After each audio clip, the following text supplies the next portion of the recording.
people united will never be defeated. The people united will never be defeated. The people united will never be defeated. What? The people united will never be defeated.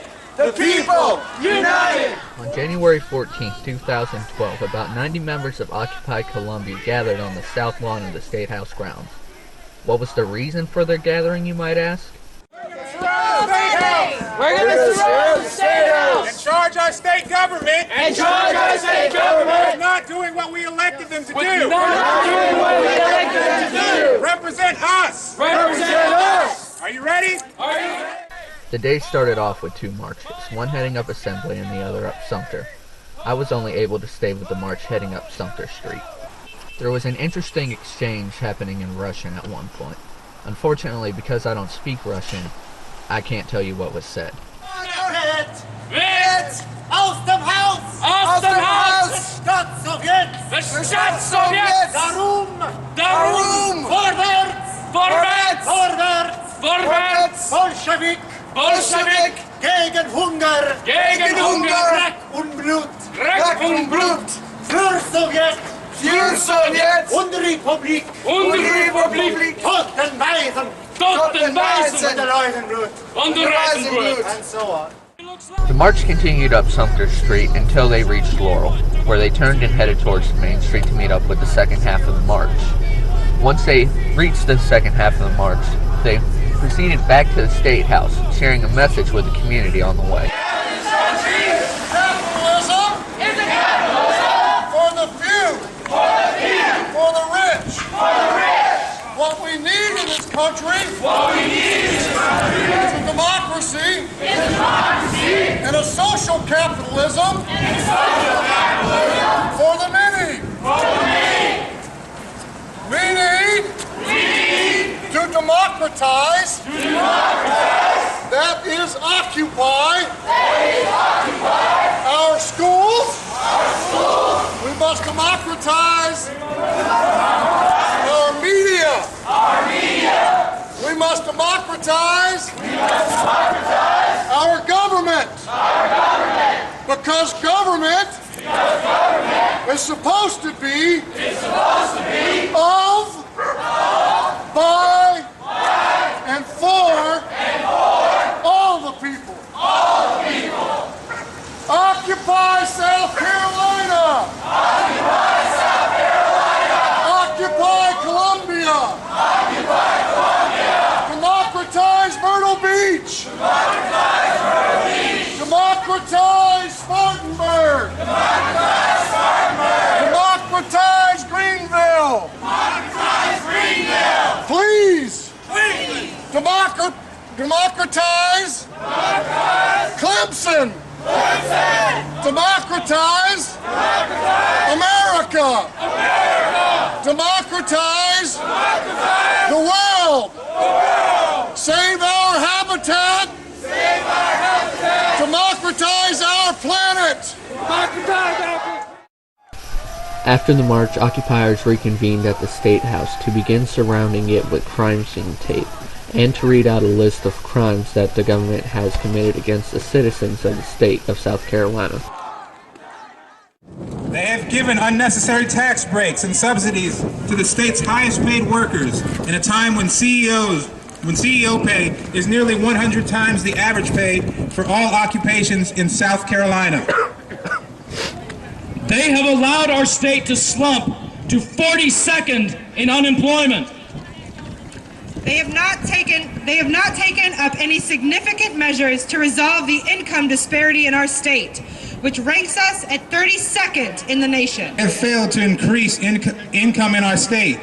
To the contrary, they have worked tirelessly to lower many workers' wages, clearly unaware of or indifferent to the fact that South Carolina ranks 46th in income per capita. Not even ensure that the children of our state are taken care of, as evidenced by South Carolina's ranking as 44th in childhood poverty.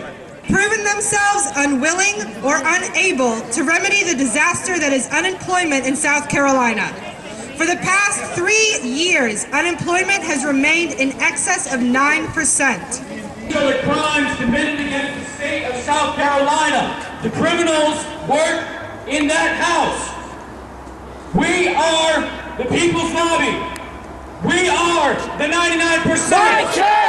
Whose state house? Our state house. Whose Main Street? Our Main Street. Whose Gervais Street? Our Gervais Street. Whose state house? Our state house. We are the People's Lobby. We are the People's Lobby. We are the 99%. We are the 99%. We want our country back. We want our country back.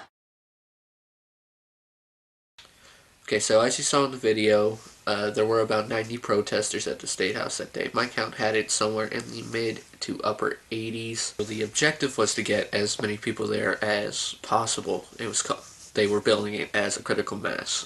For those who aren't involved in the Occupy movement, a critical mass is a gathering of as many people as you can get there as humanly possible. So if 90-something people is the total amount of people that they could get there on a Saturday, it does raise questions about support of Occupy in South Carolina. The highlight of the movement has been, and for the time being will continue to be, when 300 people showed up at the State House to protest Governor Haley's 6 o'clock curfew on protesting. Several times during the march there were people honking their horns and as a show of support. Occupy Columbia's presence has certainly gone down at the State House since they were evicted in late December. It's unclear to me how they intend to stay relevant.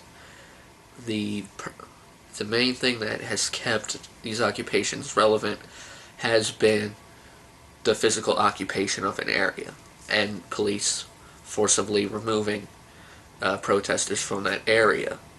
That's what's kept these protests in the national media. It seems to me that Occupy is still trying to define itself.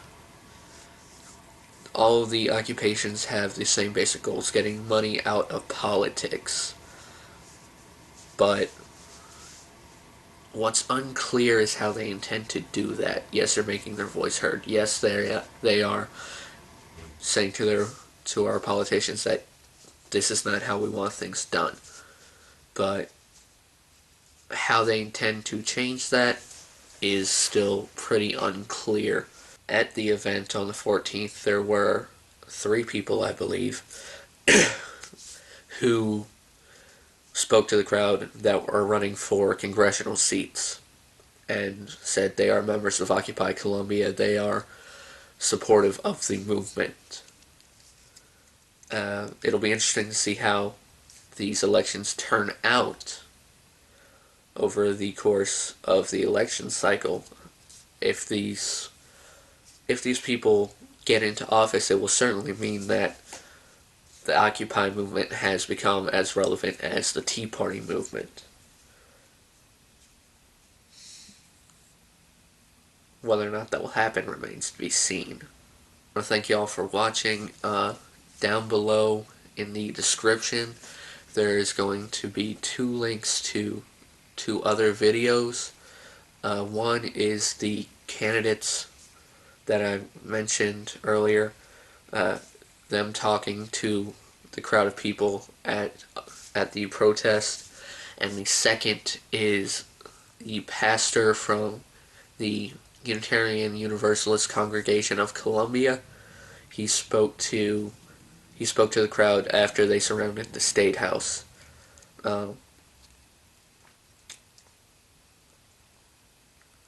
That video is mainly about the Occupy movement and how it relates to Dr. King and what he was trying to accomplish.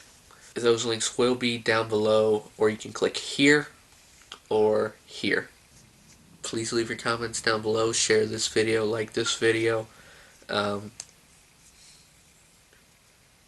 This is posted under the Creative Commons license, meaning you can take elements of my video, make your own, mash up the video, or completely repost it on your own blog, website, YouTube account, Facebook account, what have you.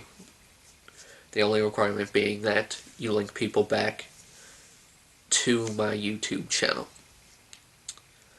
So, thank you for watching.